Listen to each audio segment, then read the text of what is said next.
예. 지금부터는 김종인 국민의힘 전 비대위원장 만나겠습니다. 저희가 월간 김종인으로 한 2달 정도마다 한 번씩 김종인 위원장과 이 현안에 대한 이야기를 나누고 있는데요.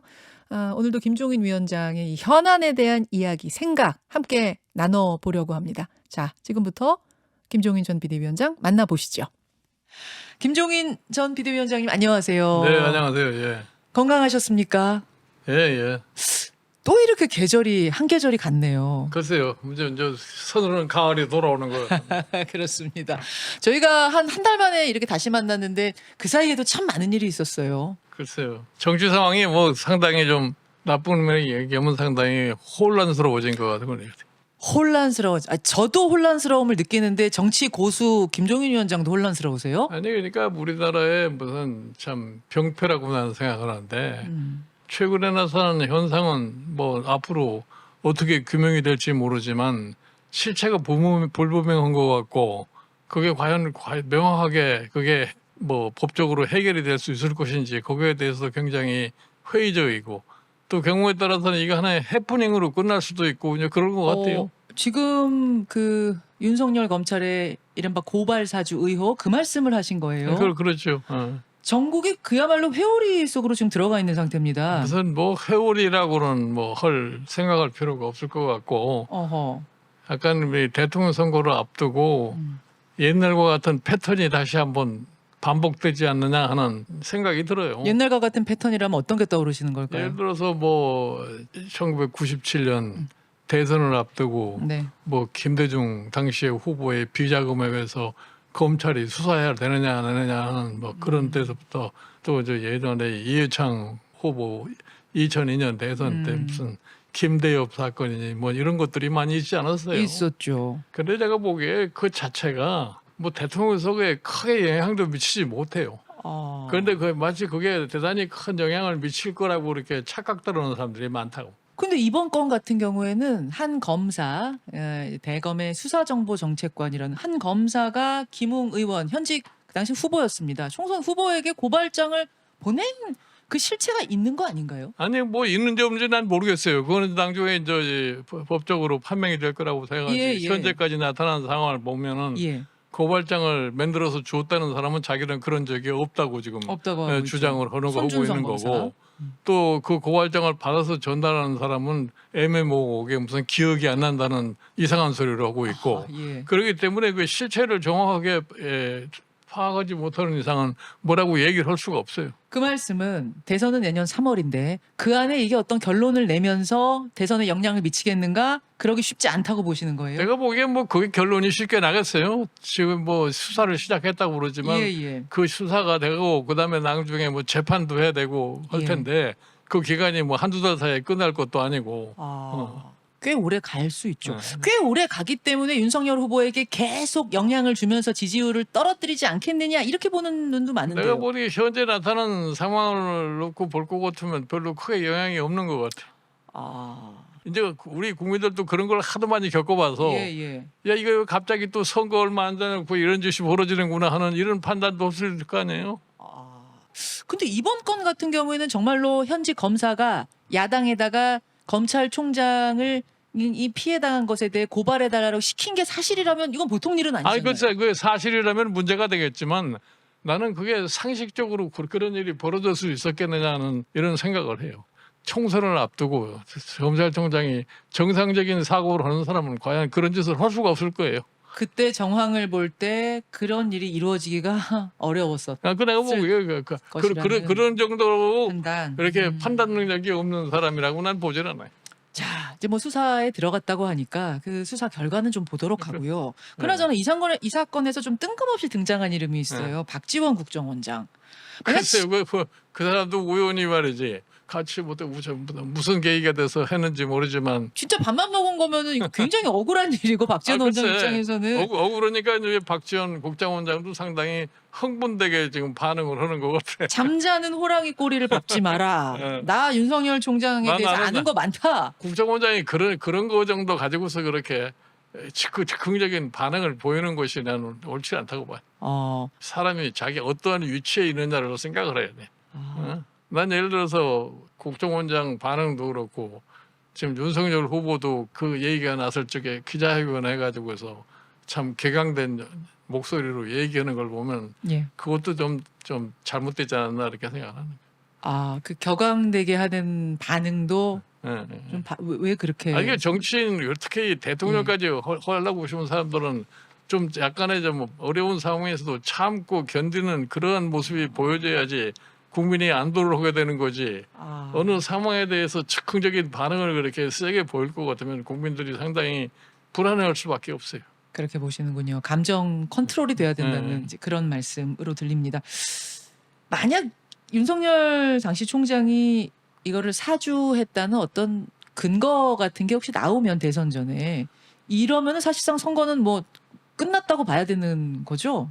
사주했다는 증거가 나오겠어요, 그게? 아, 설사. 아니, 나는 내가 보기에 증거가 나오기가 힘들 거다가 난 봐요. 그렇게 보세요. 응. 알겠습니다. 김종인 전 국민의힘 비대위원장 지금 만나고 있습니다.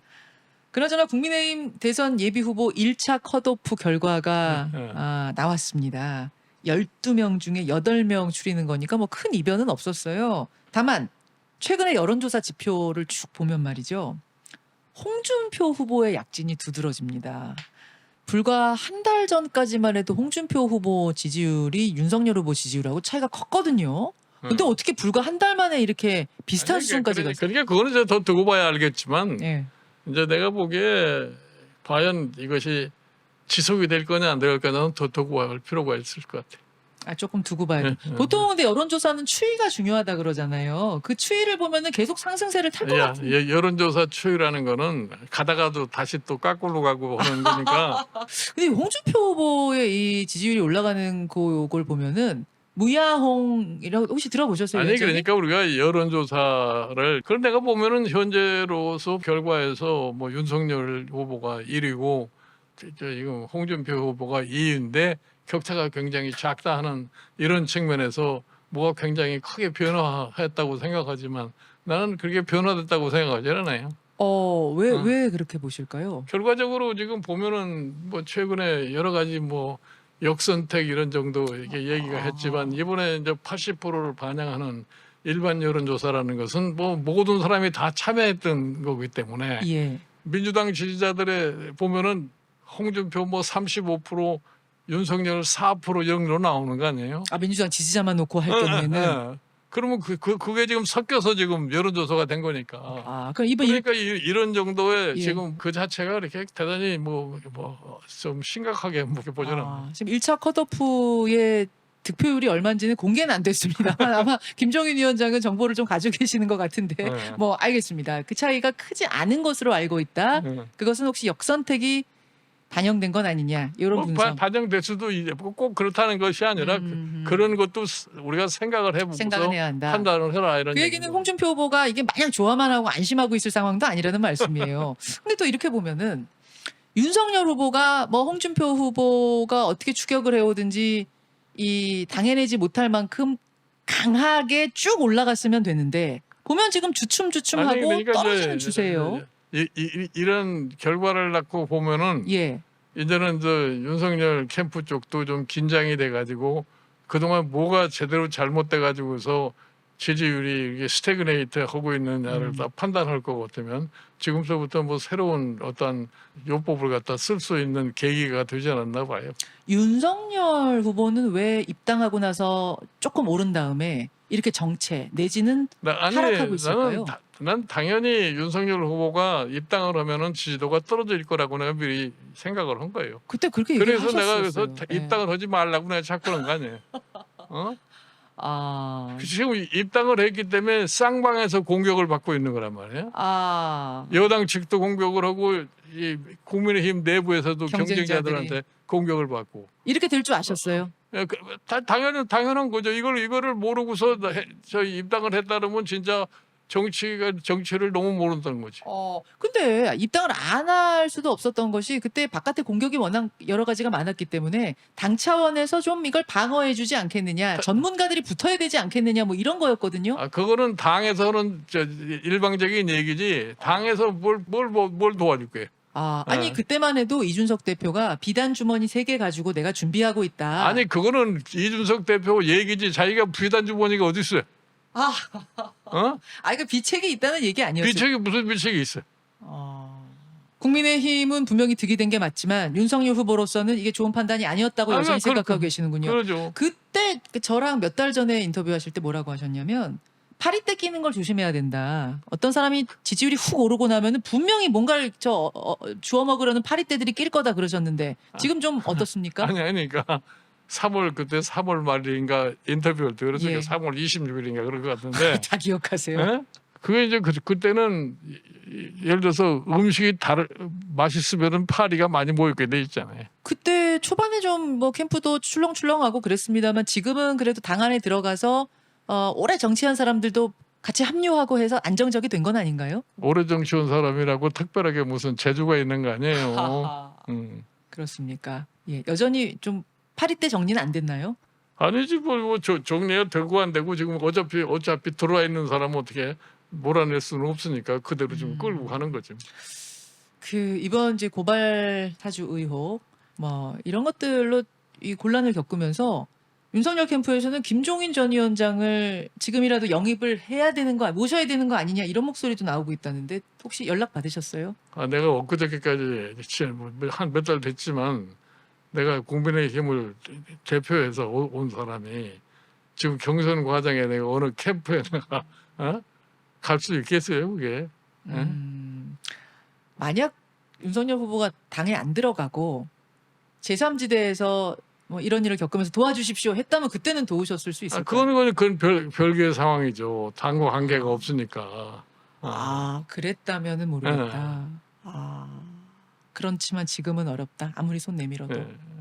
그래서 내가 사실은 우리나라의 정치에 소위 말하는 판도를 한번 바꿀 수 있는 계기를 만들기를 바랬던 거예요.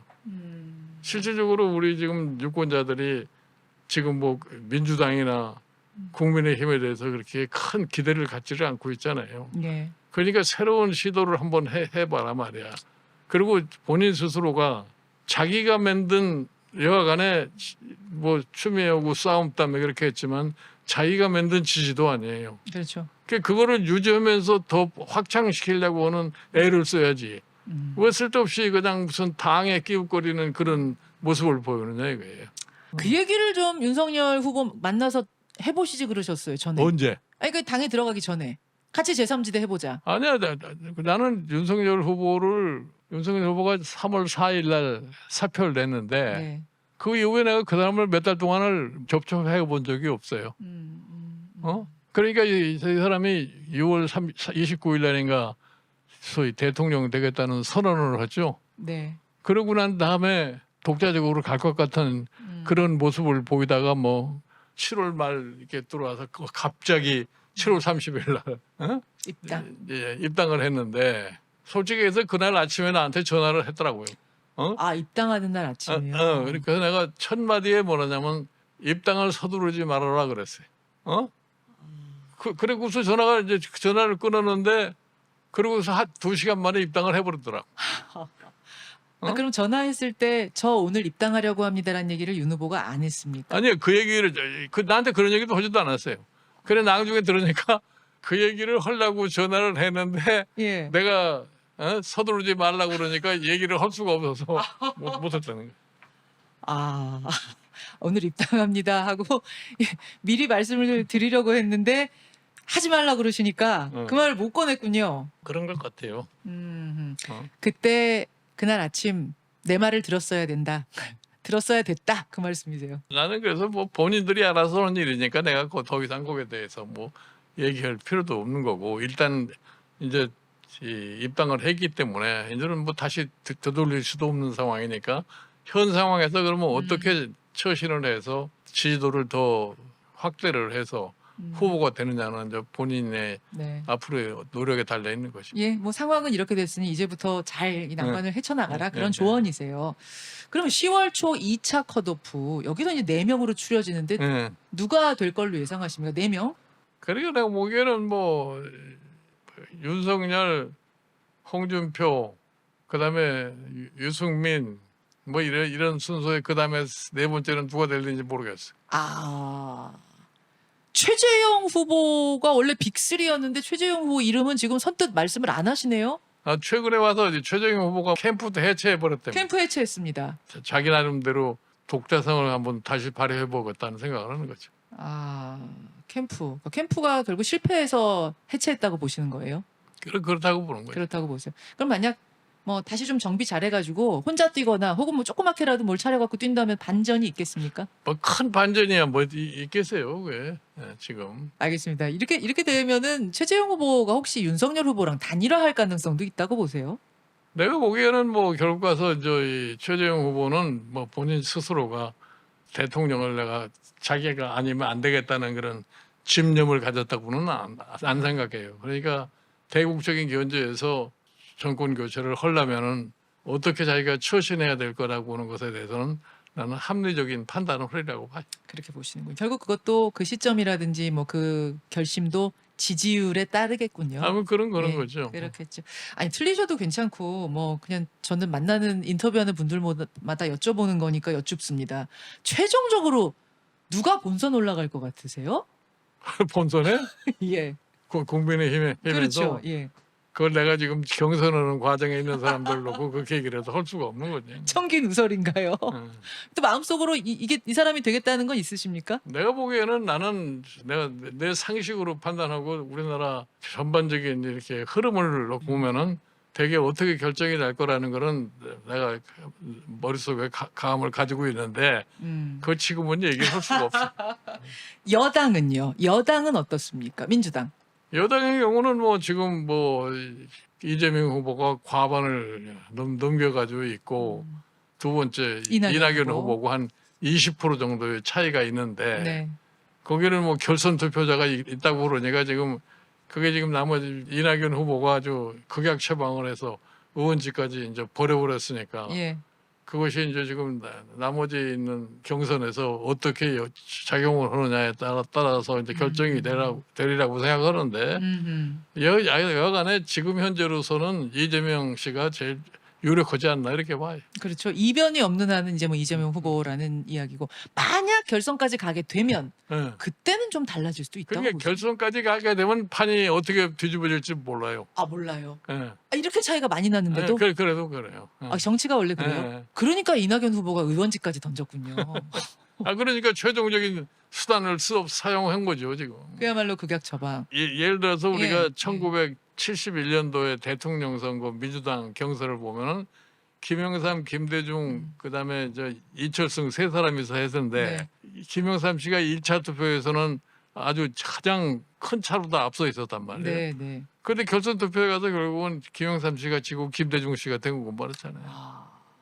결선 가면 모르는군요. 예. 그 결선 투표를 갖다 가게 된다면은 벌써 판세가 좀 이상해졌다는 것을 갖다가 알기 때문에 그때 가서는 어떻게 결론이 날는지 모르지. 그렇군요. 그래서 이낙연 후보가 의원직까지 사퇴했다.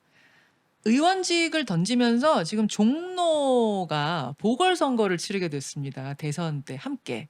국민의힘에서 누가 나올까요? 그거 모르겠어요. 요새 뭐 신문에 보니까 무슨 뭐 이준석 대표가 나가지 않느냐는 이런 얘기도 있고 또 맞습니다. 거기 또 노리는 사람도 있는데 내년 종로 선거는 누가 나가든지 간에 대통령 선거가 누가 당선이냐에 따라서 그 당선을 결정할 거예요. 대통령 선거 이기는 당에서 종로도 가져간다고 보세요? 그거 왜 그렇습니까? 아니 그러니까 대통령 선거가 주가 되는 거 아니에요? 그 바람을 따라가요. 예. 대선 바람 따라서 종로도 결정된다. 아니 또 종로에 센 후보가 나오면 그 바람을 대선에 영향을 줄 수도 있는 거 아니에요? 그러니까 뭐 지금 현재로서 이제 뭐 이준석 후보 같은 경우는 젊음을 앞세우고서 이제 내세우면은 혹시 쉽게 되지 않겠냐 이렇게 생각을 갖다 하는데 종로의 유권자의 구성이라는 게 그렇게 간단치가 않은데요. 알겠습니다. 이재명 후보가 뭐 가장 유력하다라고 여당 같은 경우에는 평을 해주셨어요. 야당은 누가 될지 아직 모르겠다고 하셨고 만약 이재명 후보가 큰 이변 없이 후보가 된다면 본선에 올라간다면 이재명 후보 입장에서 제일 해볼 만한 이 사람이 왔으면 좋겠다는 후보는 누가 될까요? 누구를 생각하고 있을까요? 뭐 이재명 후보 입장에서 누가 나오든지 쉽지 않아요. 홍이든 뭐 윤이든 그게 유든 간에 누구든 간에 이렇게 쉽지가 않다고. 지금 여와 야의 생각을 한다면. 누가 나와도 쉽지 않아요. 예. 알겠습니다. 알겠습니다. 김종인 국민의힘 전 비대위원장 지금 만나고 있습니다. 그 국민의힘의 이제 이준석 대표가 국민의힘의 어떤 새로운 바람을 일으키는 젊은 정치의 아이콘처럼 돼 있는 상황인데 벌써 얼마 됐죠? 이제 이끈 지. 뭐 100일 다 돼가고 있습니다. 100점 만점에 몇 점 주시겠어요? 글쎄요. 나 지금 아직은 내 점수를 매길 수 있는 그런 상황이 아닌 것 같아. 그게 무슨 말씀이세요? 응? 무슨 말씀이세요? 아직까지는 뭐 뚜렷한 결과가 없는데 뭐 점수를 어떻게 매요? 아니 뭐 부지런히 여러 가지 일들 하고 있는데 토론 배틀도 하고 뭐 여러 뭐가 특별하게 무슨 뭐 변한 게 보이질 않는데 뭐 그래. 조언을 해주신다면 어? 조언을 해주신다면 나는 이준석 대표한테 조언을 해줄 게 뭐냐면은 예. 내년 선거에서 이 야권이 승리를 하지 못하면은 본인의 정치 생명도 끝이라고 하는 것을 스스로가 인식을 하면서 내년 대선을 준비를 해야 된다고 저는 생각을 해. 이번 대선 이기지 못하면 이준석 정치 인생 끝 나도 그렇게 생각하는 거죠. 그렇게 보시는군요. 아니 그래서 그런지 이준석 대표는 저희 뉴스쇼 나와서 인터뷰할 때마다 김종인 위원장을 선대위원장으로 선대본부장으로 모시고 싶다 모실 거다 그 얘기 하더라고요. 아니 그건 뭐 나는 그래 나 모시겠다고 하는 것은 고마운 생각인데 그건 내가 판단해 달려 있는 것이 뭐 내가 남이 하라고 그런다고 따라가는 사람은 아니에요. 안 하실 거예요 진짜? 뭐 안 할 수도 있어요. 안 할 수도 있어요라는 말씀을 하신 건 그러면 좀 다른 모습을 보이면 할 수도 있어요가 됩니까? 아니 뭐 경우에 따라서는 할 수도 있겠지만 지금 현재로 봐서는 내가 꼭 한다고는 이런 얘기를 할 수가 없어요. 만약 하겠다라고 마음을 먹게 되신다면 그 계기는 뭐가 될까요? 뭐를 봐야지 이게 하겠다라고 달려드실 수 있을까요? 대통령 이제 후보감들을 다 보면은 후보감들을 보면은 이게 어떻게 해야 되겠다고 하는 판단은 그때 가서 할 수가 있어요. 후보감이 영 아닌 사람이 정해지면 못 가시네요. 그건 당연한 거지. 영 아니다 싶은 사람이 될 수도 있습니까? 지금 분위기가? 내가 보기에는 뭐 그렇게까지는 안 될 거예요. 영 안 될 것 같다는 사람이 누군지는 끝까지 말씀 안 하셨습니다만 천기누설은 안 하셨습니다만 경우에 따라서 할 수도 있고 안 할 수도 있다는 말씀.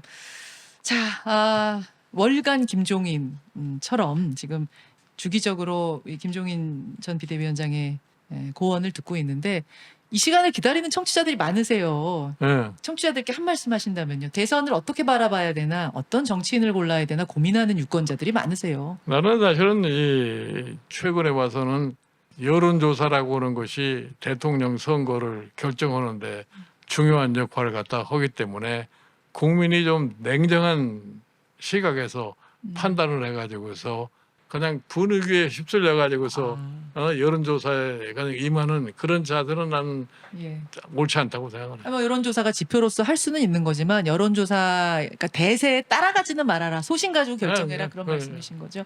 알겠습니다. 오늘 여기까지 말씀 듣고 다음 시간을 또 기약하기로 하죠. 김종인 전 비대위원장님 고맙습니다. 네, 고맙습니다. 김현정의 뉴스쇼는 청취자 여러분의 참여로 이루어집니다. 트위터, 페이스북, 레인보우 게시판, 그리고 단문 50원, 장문 100원의 유료 문자 샵 1212, 우물정 1212 통해 참여하실 수 있습니다. 김현정의 뉴스쇼, 여러분과 함께 만듭니다.